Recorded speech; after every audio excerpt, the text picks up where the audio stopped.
Welcome and thanks for being a part of another Agent Advantage webinar. My name, Kurt Klaus, and today we are bringing in another top agent to share best practices and learn and listen in. And you can ask questions. We do these live. We do these typically on the first Wednesday of each month, and they are all brought to you by the Agent Advantage website. If you're unfamiliar or if you joined from one of our social posts, maybe Agent Advantage is a no-cost proprietary website to us and the Rate family of companies. It is a website to help agents with their business. It is agents.rate.com if you want to go and check out Agent Advantage. Today, we will bring in Sarah shortly from the Sarah Santos team, and again, talk about the things she is doing today to, hopefully you can listen in, learn from, ask questions, share best practices. A little more on the website. Again, Agent Advantage is agents.rate.com. We have a coaching tab that has all of our monthly webinars, just like this one. Our past webinars, we have Tom Ferry classes, we have webinars on our products, webinars on social media, webinars on motivation. We have Agent Advantage has a kind of a loan status dashboard. If you are doing transaction with us, you can go there and see 24/7 what's going on with your loan. We're big on transparency and technology. And there's also a full marketing system by Total Expert. If you want to use any of those lead capture pieces, go ahead and check out Agent Advantage. Again, there's no cost to Agent Advantage. We also have a Facebook page, Agent Advantage Insider. Closed group, click that QR code, request to join the Agent Advantage Insider. It'll have everything we're doing here at Agent Advantage. We are all about promoting agent excellence. And if you want to know what the topic is for the next webinar, if you want to share something in your local area, maybe an event, you can check out the Agent Advantage Insider Facebook page. Go to Facebook, search Agent Advantage Insider, or again, you can click that QR code. And today I'm happy and very grateful that Sarah Santos of the Sarah Santos team in Fairfield, Connecticut is joining us. She's with Coldwell Banker Global Luxury. She's been in the business for a couple decades, and we want to talk to her today and hear how she is having success in the Fairfield, Connecticut market. So let me introduce and bring in Sarah. Hopefully you can see us okay. Rachel, let me know if something's not right, but hello. Thank you, Sarah, for being with us today. How are you? I'm doing well. Thanks for having me. Really appreciate your time and letting us kind of pepper you with some questions about you and your business. Yes, I'm thrilled to talk about all of it. Let's start. Maybe introduce yourself. Tell us how you got in the business, how long you've been doing it, and kind of tee us up, and we will roll from there. So I have been doing real estate what feels like my entire life, over a little over 20 years. I was born in Portugal, and when I moved here, my dad was working for Bob St. Joe, who's a huge developer in our area. So I was, I really had the unique opportunity to see like this giant real estate empire just take off, and it was so inspiring. But it wasn't until I met my then husband, who was a real estate developer, second generation, that I decided to get my real estate license and kind of join the family business, thinking, I had a young child. This will be a nice, flexible career, or so I thought. Turned out not to be very flexible, but very lucrative and a whole lot of fun. Nice. Yeah, lots of ups and downs in the business. Well, great. This will be easy. And for those on the call, if you want to ask a question about anything, put it in the chat. We will maybe save some time at the end, but we will definitely get back to you with any questions you have.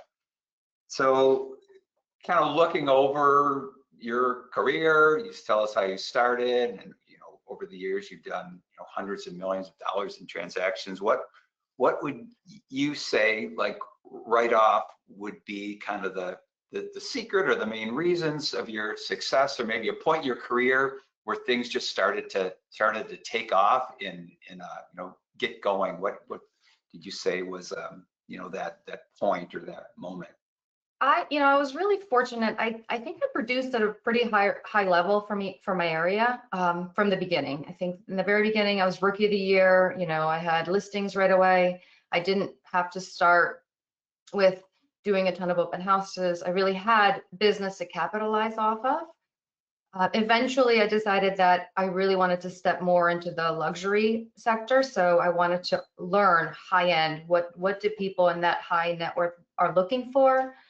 With that came understanding new construction, and I was already in the business. So I really think that set me apart from what I was doing before. I wanted to know everything about construction. I felt like that was something there was some value that I can provide to clients at any level, knowing how things are built. And so I think that's what really set me apart and brought me to the next level, is doing luxury real estate, and more importantly, new construction, because new construction is the huge part of our market in our area. Yeah, and what I know, you're global luxury, and now you're doing business internationally, but you're doing it all, not just new construction, but you're doing rentals, you're doing all price points. What would you say to someone that is not working with builders, or maybe wanting to pursue that in their area? What would be a good first step to kind of get in and work and add new construction to their book of business? I would say, most importantly, educate yourself on new construction. I think that there are an awful lot of agents that don't know what it takes to do new construction. You really need to understand the process, anything from lending to handling subcontractors. It's not just like selling another house. You really should know a little bit more about the ins and outs of new construction if you want to get into that. And that's the only way you're going to impress the builder and have them give you more business. When a builder calls you for your advice on finishes, or where the sweet spots are in the market, they count on you to give them that valuable information. And if you haven't educated yourself, then they're not going to continue to give you business. Yeah, well said. And where do you, for the most part, source new business? Are you lead generating? Are you relying on your referrals? Are you advertising, prospecting? Like, what's your, your I don't really advertise. At this point, I have, the most important way I get business is repeat business. A lot of my clients are my biggest fans. They're my ambassadors, and I make sure that I have relationships with them, because they are the ones that are going to, refer you to their friends, their family, and make sure that, and because they want them taken care of a certain way. So I'm not really advertising. I'm not doing a whole lot of open houses anymore, but I am making sure that my listings are being exposed a certain way, and making sure that my clients are happy enough that they're going to continue to come back to me. I do lead generation like with anything else, but I want to make sure that the clients I'm working with feel like I'm doing a great job, so they will continue.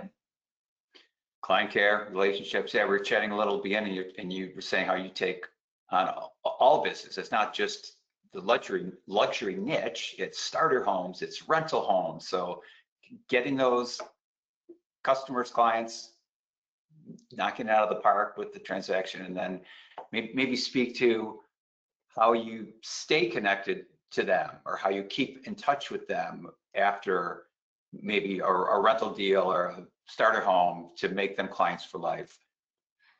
So I had an old manager that forced me to call 5 people a day, 5 new people a day, and I still do that. So Every and day. every day, and it's a lot of times it's in the car, and I don't. That's what I'm doing. I'm calling people. I'm like, hey, what do you? I also like want to see them. Yeah, I meet them for more happy hours than I'd like to admit. So I really feel like having the connections and calling them and engaging in their social media. Social media is a huge part of my business. I do know agents that create content, but then they never circle back to see, did anyone send me a message? Did I respond to those messages? I want to make sure that my clients hear from me, even though, you feel like disconnected sometimes when you're not in front of them, but they're always going to hear something I have to say. Uh, it's about the relationships, and those are the little kind of nuggets. If you're talking to, that's part of your daily routine, and you're calling 5 a day or 100 people a month, it's eventually get a, strengthen relationships and build new relationships and get referrals from people that you know and trust and like. Absolutely. You can't go years without talking to someone and expect that they're going to call you to sell their house. They have to have you, in front and center in their mind. Super important. Yeah. How many times it's talking to someone who sold you the house or who did your loan? Like, I don't really remember, but that, and you mentioned happy hours. Our company, we're big on events. That's department. That's what we do. Do you run events, or are you just face to face with people, or is it just knowing them from being out and about in the community? I really just run one event. We're having a client appreciation happy hour in a couple of weeks. But besides that, I go to every happy hour that I can get to. So, if somebody's hosting it, I'm probably going to be there. I have book clubs that I get involved in, so I try to stay connected with those people. Just different, runs of life, different parts of life. I try to stay involved. I also have 4 kids, so their friends and their friends' families are all part of my business. I try to stay involved in their school events. Just try to stay busy. Yeah, I was going to speak a little later, but talk about your time management, and you have the family and you have so much going on. How do you, manage your days? What's a typical day for Sarah Santos, and how do you, stay on point without being buried? How do you kind of, Well, I'm an early riser. I get up at 5:45 every day. I do a gym class every morning. So right there's probably about 30 people in my gym class that I love to talk to about real estate, about things going on in our community. I don't know that there's like a work-life balance. I feel like real estate is my entire life, and I'm thrilled about that. I feel like people want to talk about real estate, so why not do it at every part of your day? I do spend time, like I said, calling my clients. I spend about 20 minutes a day. This is kind of a new thing the past couple of years. 20 minutes a day on really, with my CRM, really organizing that, because as I get older, I want it to just be ready for me instead of me having to go look for, oh, who am I going to call today, or who needs what. So I do spend a little bit of time just staying organized. I do site visits. Those are very important. I need to know what's happening on all my listings. If I'm not there, things are happening that I don't know about, and then I don't want to be blindsided. So I think that's an important part of the day. And I don't sleep, so I'm up late, I'm up early, and I think that's what works for me. sleep is important, Sarah. I know, someday. And you kind of talk about your CRM as Sarah Santos team. I know you work with Jen, and kind of what point in your solo career did you kind of add another role, and how has that helped you, and how did you know it was the time to do that, and how do you zigzag, and how does the communication work between others in the Sarah Santos team? So I brought Jen on about a year ago. She was a new agent and was incredible. I met her, my manager, Stephen, knew that I needed support. Like I had a lot of business going on, a lot of moving parts, and I needed to bring somebody on to help me with all of it. So Jen was a new agent and incredible with design, super organized, very high functioning. I don't think I've ever met anyone else like that.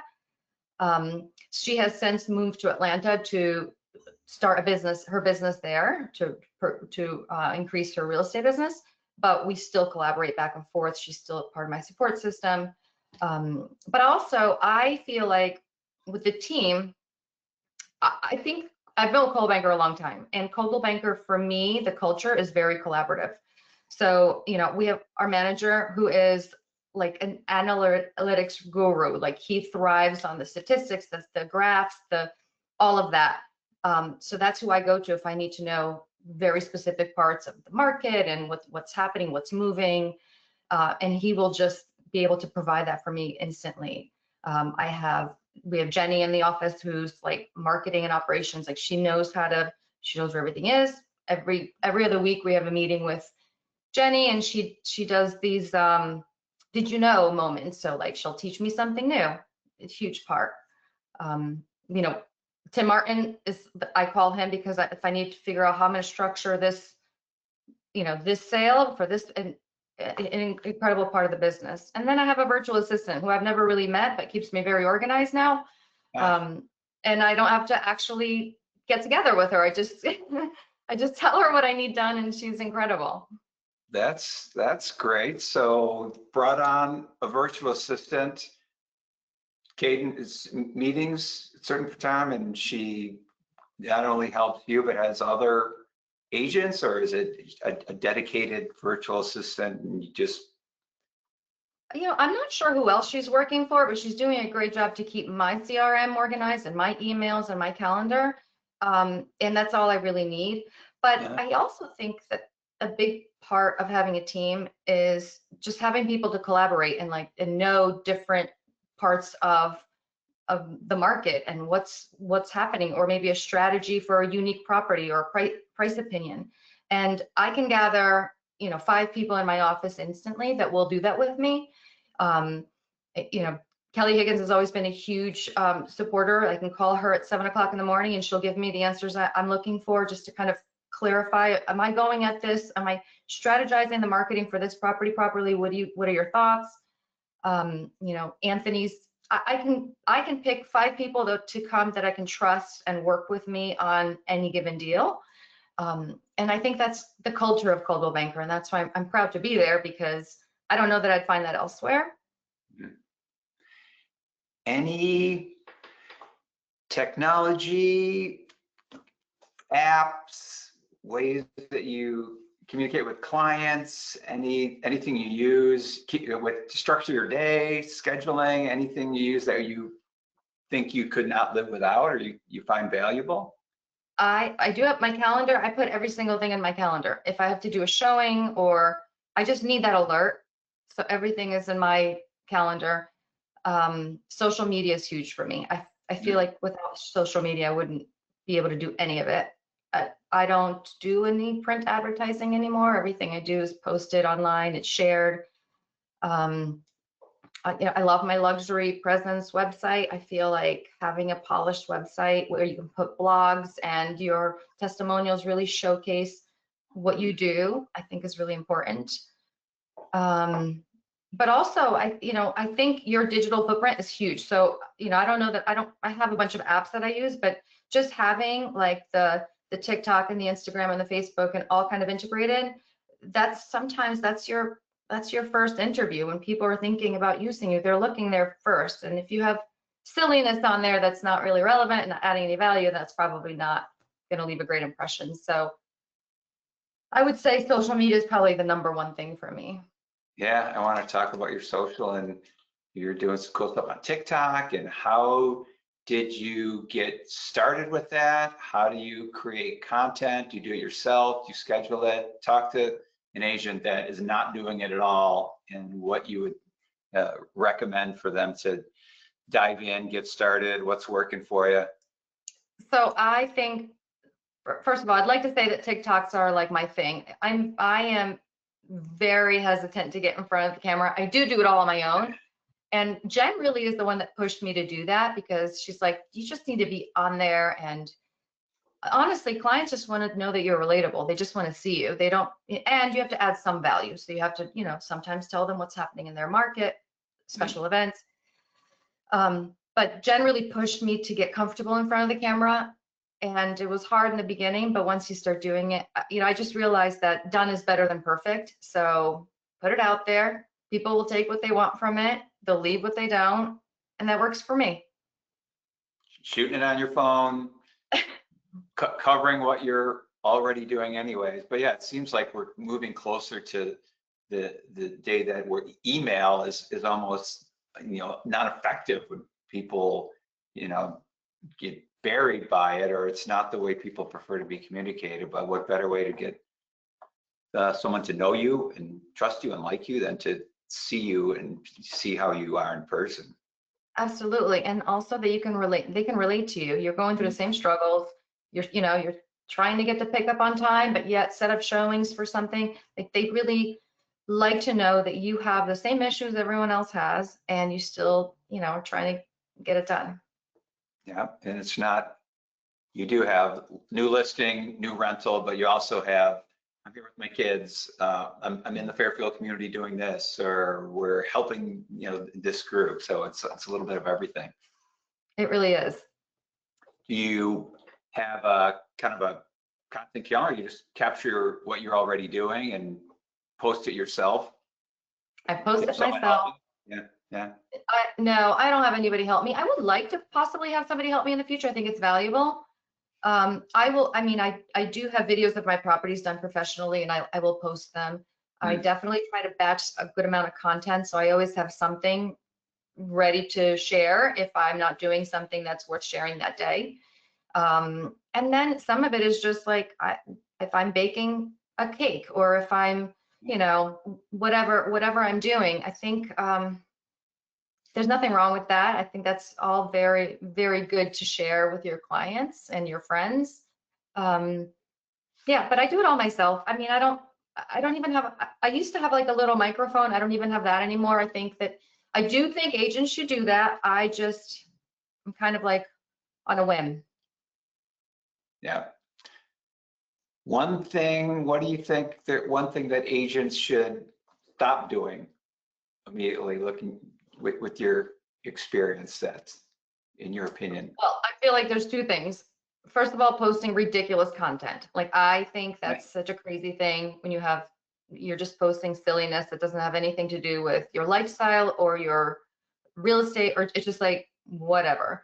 But what really sticks with me, I think agents should stop pushing deals. Like, I think that, if it's not the right house for your client, it's going to come out. Your client 2 years down the road is going to come call you and say, why did you let me buy this house? This is a terrible idea. So I would rather find the right house, not push it. I'm not pushy. I'm definitely not that person. I think the integrity and honesty is so much more important than having a deal happen.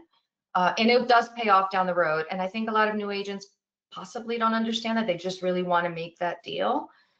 But it is so important that you tread lightly and listen to people, and, don't push something that's not the right situation for that client. Focus on your reputation and your image versus the closing. Yeah. Absolutely. It will pay off.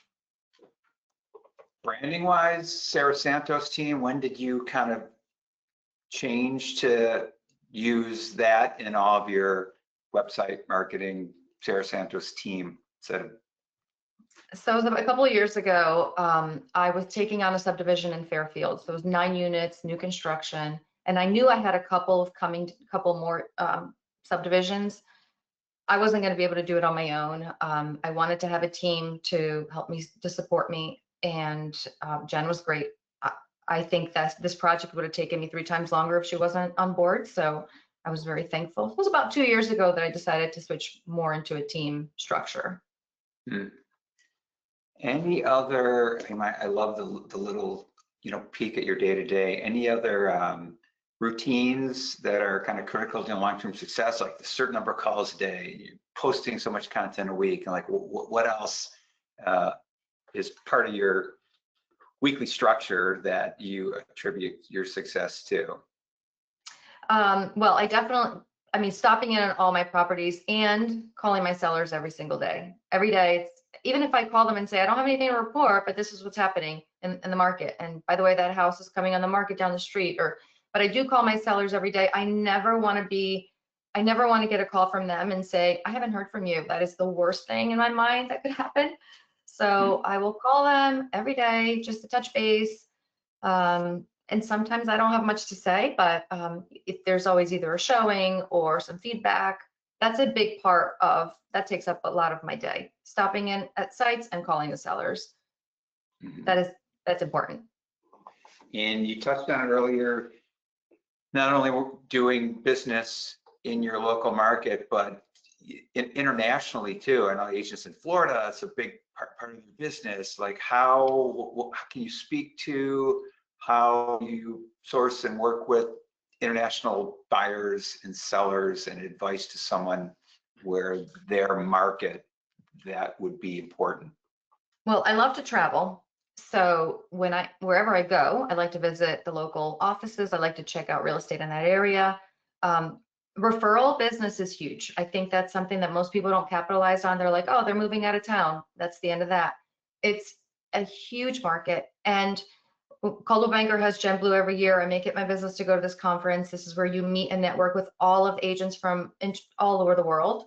I grew up in Portugal, so I wanted to make sure that I had a good network there, that I can always refer. A lot of my family and friends are there. A lot of Americans are moving to Portugal, so I wanted to make sure that I had trusted colleagues in different parts of Portugal that could assist. Every time I go to the Gen Blue event, I make sure I meet people, I understand their market.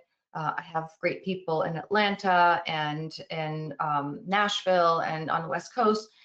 I just want to, and also your sellers, they're leaving here, but they're going to buy somewhere else. The fact that I've vetted a great agent in that area that they're moving to is so important to them. I feel like that's a service that we provide. That's a big part of our business. More and more people, instead of being hyper local, it's being licensed in multiple states and doing business in, East Coast and, Yeah, I don't feel like I need to be licensed because I'm obviously not the expert in that market, but finding the expert in that market is very important. And that's, like I said, a business that people don't capitalize on. They don't check in to see who are the top agents, what are they selling, what's happening in that market. Do you, if that's where you're moving, I think it's an important talk track for your clients. What are your struggles today? What would you say, in your opinion, is something you're making a point to work on? Or New Year's coming, you set goals, like any future goals, short-term, long-term? My struggles are still getting in front of the camera, to be honest with you. I think that's a hard thing to do. And to talk about things, and I don't know if people are listening. I mean, I guess they are listening, but I do set goals. I want to do more development. I want to do larger scale projects like I've been doing. I feel, it's very fulfilling for me. Continue new construction, but also understanding it and bringing that back to my sellers that are not new. They're not selling a new house, but they want to know what improvements to make in their home that's going to speak to a larger audience. So that's my main focus is education, understanding what's coming down the pipeline.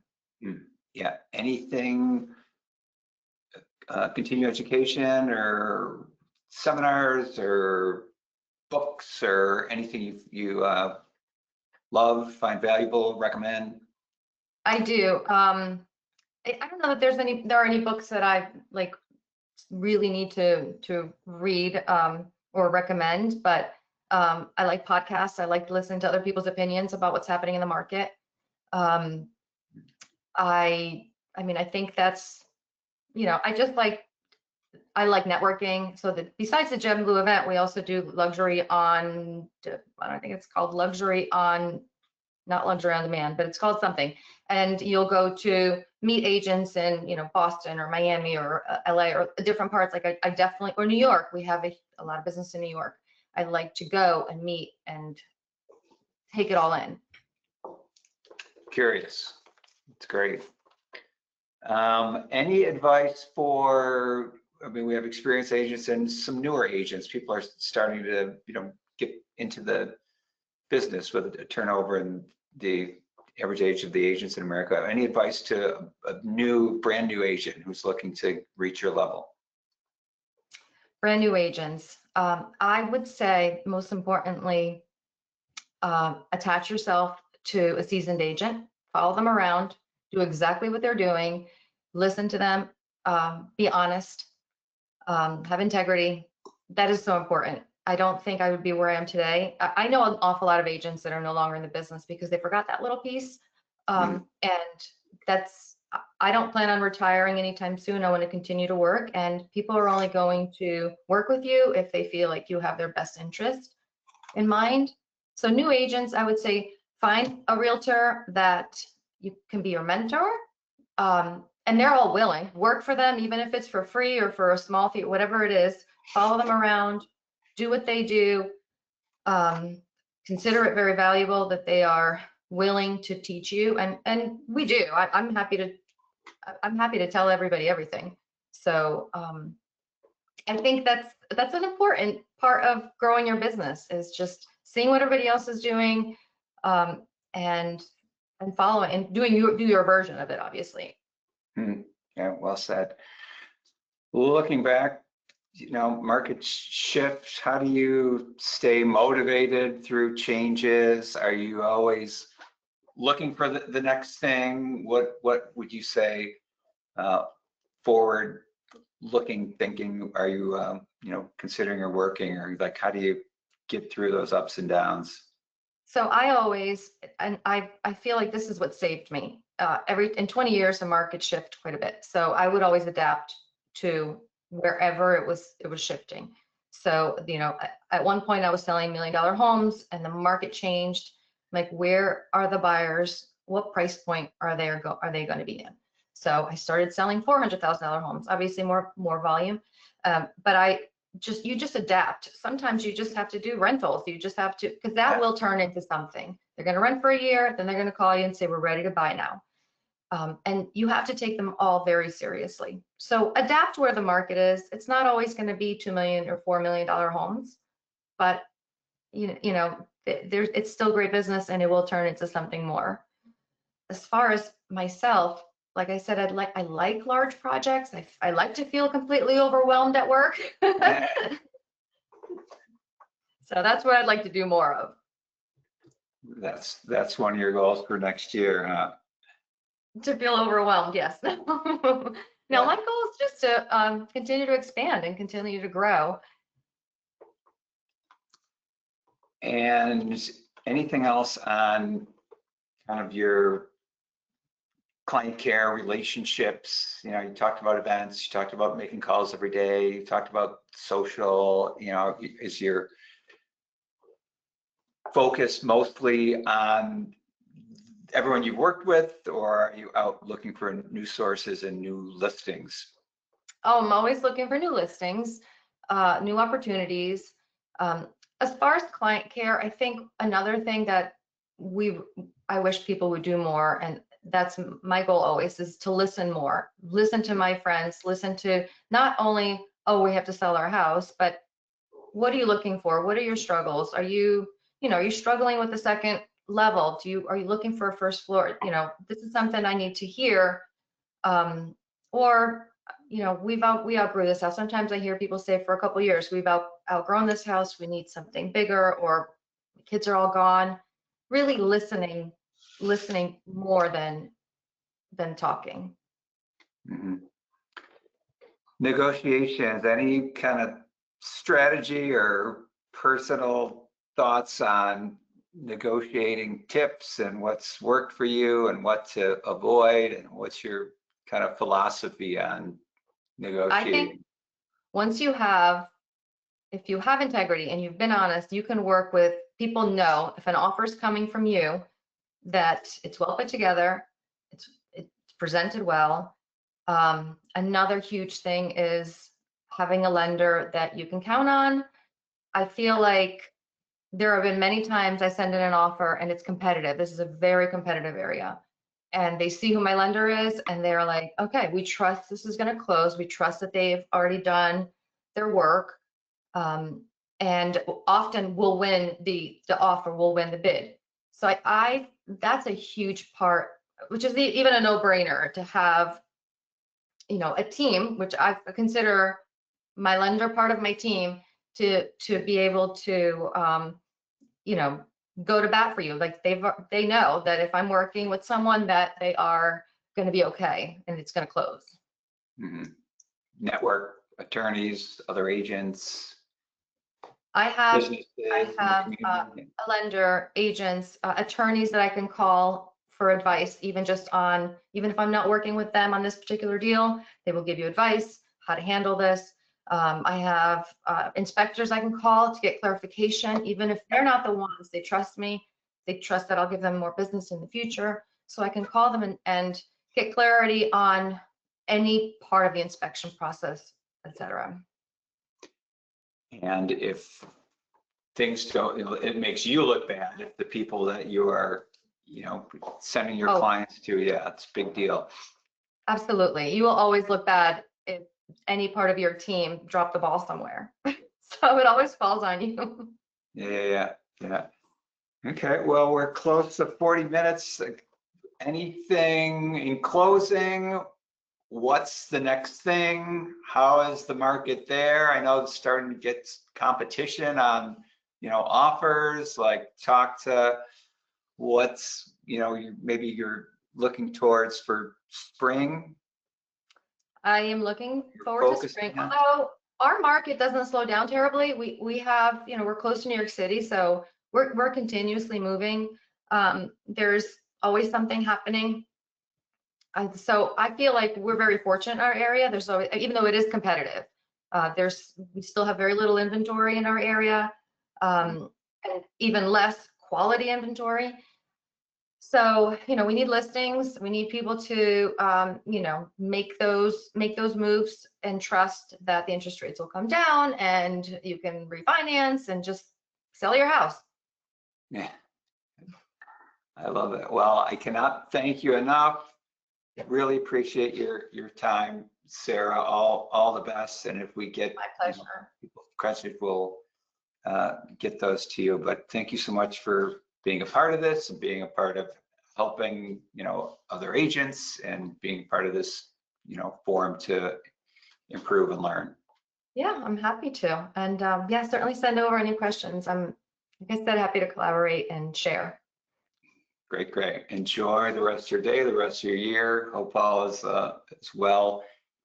And for everyone else, if you have any feedback, questions, contact us, agents@rate.com.